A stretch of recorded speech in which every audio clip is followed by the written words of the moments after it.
এর ওপরেও আরেকটা দুনিয়া রয়েছে। সাধকরা যেই দুনিয়াতে যাওয়ার জন্য তপস্যা করে, বোঝা গেল? যারা ঘর সংসার ছেড়ে দেয় তারা এখানে যাওয়ার জন্যই তপস্যা করছে। কোন দুনিয়া? কোন দুনিয়া জানা আছে? কেউ তাকে শান্তিধাম বলেছে, কেউ তাকে মুক্তির দুনিয়া বলেছে, কেউ তাকে নির্বাণ বলেছে। আজকে খুব ক্রিটিক্যাল বিষয় নিয়ে আমরা আলোচনা করতে চলেছি, খুব সহজভাবে। খুব ক্রিটিক্যাল একটা বিষয়, কিন্তু খুব সহজভাবে আমরা জানতে চলেছি।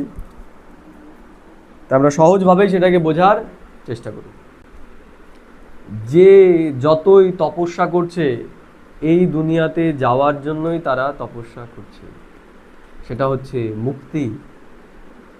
বলি না আমরা ঈশ্বরের কাছে, আমাকে এবার মুক্তি দাও, সেই মুক্তির দুনিয়াতে আমাকে নিয়ে চলো। গৌতম বুদ্ধ সারা জীবন, মহাবীর সারা জীবন এর জন্যই তপস্যা করেছে। কিসের জন্য? নির্বাণ। নির্বাণ মানে যেখানে বাণীর প্রভাব নেই, যেখানে দুঃখ, কষ্ট, আনন্দ, ব্যথা, বেদনা কোনো কিছু নেই। বোঝা গেল? এর জন্য গৌতম বুদ্ধ বলেছে যে নির্বাণ এমন একটা অবস্থা যেখানে জন্ম মৃত্যু নেই। তিনি বলেছেন কি, জন্মই হচ্ছে দুঃখ কষ্টের কারণ, এর জন্য আমি নির্বাণ চাই। একই রকমভাবে যারা সাধক তারাও কি বলছে, তাদের মূল লক্ষ্য হচ্ছে মুক্তি। তাহলে এই যে দুনিয়া, এটাকে বলা হয় মুক্তিধাম, নির্বাণধাম, পরমধাম, শান্তিধাম, গোলকধাম। সেটা কোথায়? সেটা হচ্ছে এই সাকার দুনিয়া এবং এই আকারী দুনিয়া বা ভাবনার দুনিয়ারও ওপরের এক দুনিয়া। বোঝা গেল কি বললাম? যেটা হচ্ছে এরকম লাল প্রকাশের দুনিয়া, কিন্তু ইন্টারেস্টিং বিষয়, কোনো ক্যামেরার দ্বারা, কোনো দূরবীক্ষণ যন্ত্রের দ্বারা আমরা এই দুনিয়াকে দেখতে পাবো না। এই দুনিয়াতে পৌঁছানোর মাধ্যম একটাই, মন এবং বুদ্ধি। মন এবং বুদ্ধির মাধ্যমেই আমরা এই পরম ধামে পৌঁছতে পারি এই শরীরে থেকে। যতক্ষণ শরীরে আছি আমরা মন এবং বুদ্ধির মাধ্যমে ওখানে পৌঁছতে পারি। আরেকটা হচ্ছে যখন আমরা এই শরীরটা ছেড়ে দেব তখন, কিন্তু তারও একটা কন্ডিশন আছে। একটা বিশেষ সময় ছাড়া কেউ এই দুনিয়াতে যেতে পারে না। বোঝা গেল কি বললাম? অসুবিধা নেই? তাহলে এই যে নিরাকারী দুনিয়া, এখানেই আমরা আত্মারা ছিলাম। এটা হচ্ছে আত্মাদের নিবাস স্থান। এর জন্য এটাকে বলা হয় মূল বতন। মূল বতন মানে, বতন মানে হচ্ছে ঘর, আর মূল বতন মানে এটা আমাদের মূল ঘর। আমরা এখান থেকে আত্মারা এই পৃথিবীতে এসেছি। বোঝা গেল? ক্লিয়ার? অসুবিধা কারো? তাহলে আমরা সব আত্মারা কোথায় ছিলাম? এই শান্তিধামেই ছিলাম।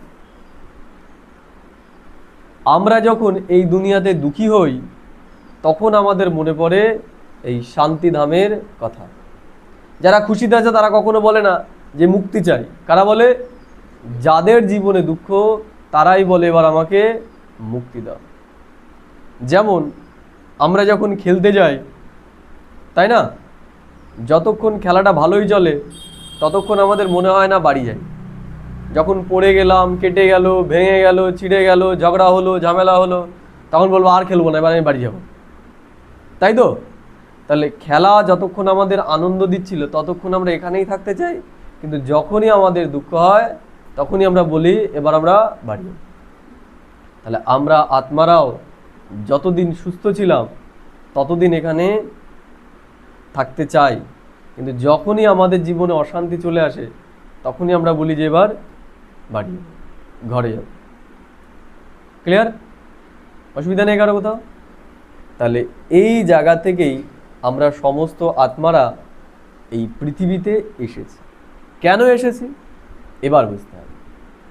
আমরা বলি এই দুনিয়াটা একটা বিরাট রঙ্গমঞ্চ, বলি তো, আর আমরা হচ্ছি সকলেই কি অভিনেতা অভিনেত্রী, অর্থাৎ আমরা সবাই এখানে অভিনয় করছি।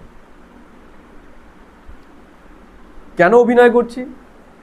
কারণ অভিনয় ছাড়া আমরা সুখ শান্তি অনুভব করতে পারি না। কারণ সুখ শান্তি আনন্দ প্রেম এগুলো যদি আমাদের অনুভব করতে হয় তাহলে আমাদের একটা শরীর দরকার হয়।